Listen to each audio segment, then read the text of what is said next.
procedure number 2, this is the modified Gibney without using the basket weave. We're going to use best practices as defined by the resources. First, again, patient positioning, 90 degrees or dorsiflexed, clean, dry, and shaven.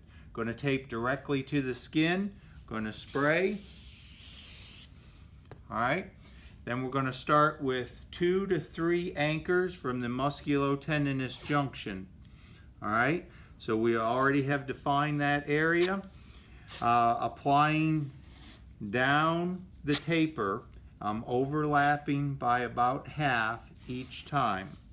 Okay, we're going to add 1 midfoot anchor, and this strip you're just laying it on, being careful not to pull too tight. Okay.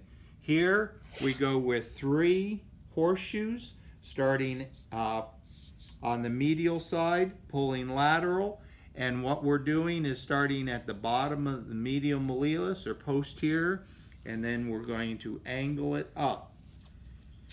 When you get to the lateral side, you put on tension. We're going to layer these, overlapping by a half each time, till we have 3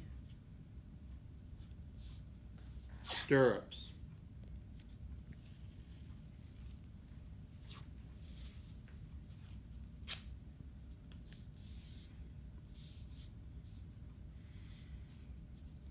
Next step is the horseshoes, starting at the calcaneus, starting on the foot on the medial side around the calcaneus, laying these on distal to proximal.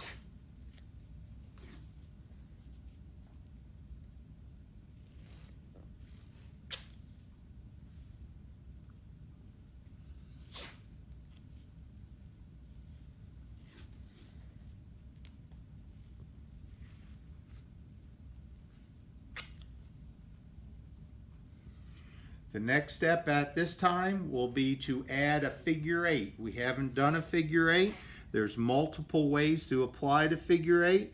You're going to start mostly coming on the medial side, around the bottom of the foot, angling it up over the top of the foot, being careful not to have too much tension at the styloid process of the 5th, and around the lower leg.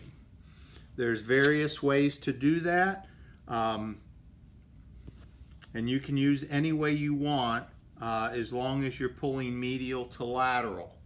One of the options now is to close in this area and hold the stirrups in place. So I'm just going to close the skin and add a couple of circulars here.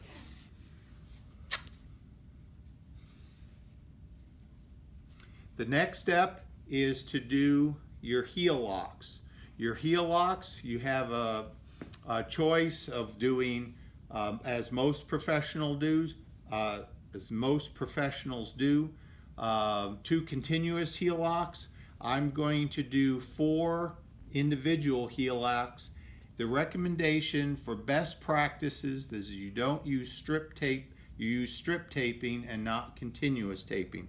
I'm going to start on the lateral side with my heel locks.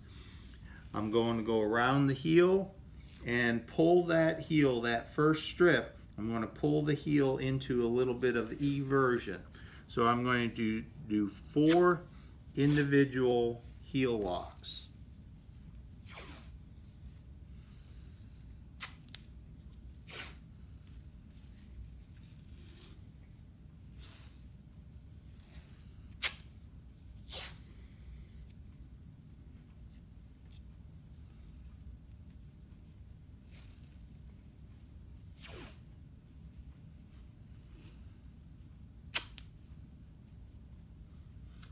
At this point, you're going to add 1 more anchor around the midfoot.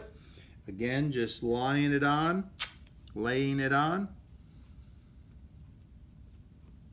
Okay, then we're going to close up the leg.